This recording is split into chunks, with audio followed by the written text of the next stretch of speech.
When a South Carolina resident dies, in addition to debts, expenses of administration, and enforceable claims, oftentimes taxes must be paid before distributions can be made to heirs or beneficiaries.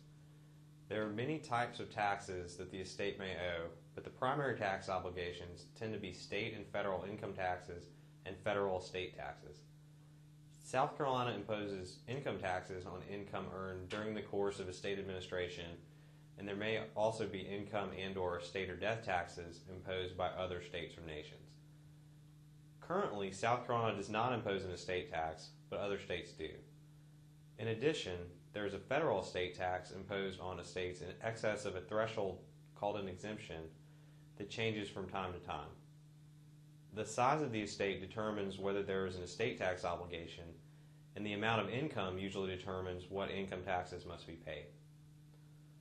Not all estates must file a federal estate tax return, which is Form 706. However, for decedents dying in 2014, a Form 706 must be filed if the total estate value for federal tax purposes, called the gross estate, which is the total value of the decedent's assets located in South Carolina and elsewhere, exceeds $5.34 million. This is true even if ultimately no estate tax is due after factoring in allowable deductions and credits. The Form 706 is due 9 months after date of death. Even when a federal estate tax return will be required, no federal estate tax is currently imposed upon property passing to a surviving spouse or to a qualified charity. Additionally, after deductions and credits, the state tax is only imposed on the value of an estate that exceeds the exemption. In January 2013, Congress set the estate tax exemption at $5 million for decedents dying in 2011 and indexed it to inflation.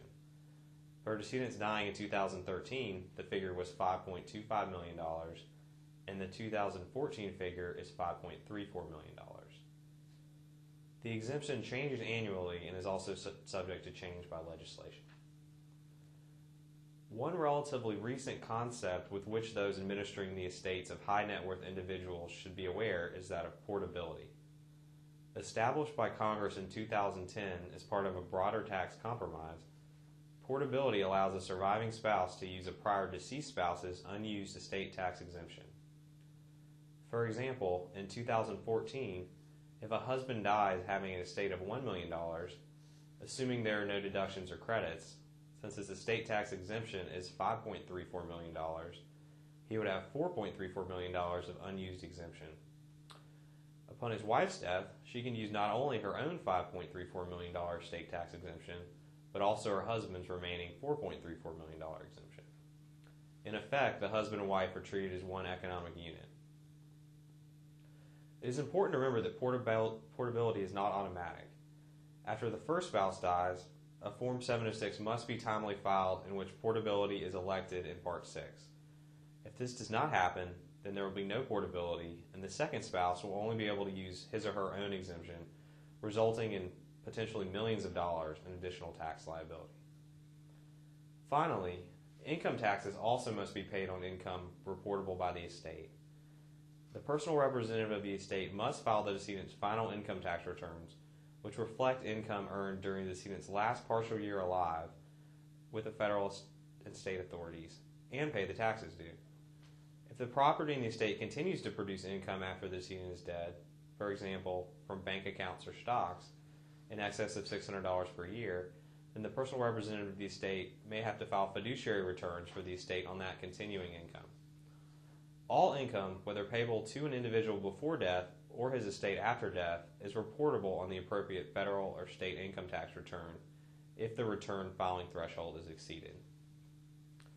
A personal representative who fails to file required returns or who fails to pay taxes when due may incur personal liability to taxing authorities for the unpaid tax, penalties, and interest.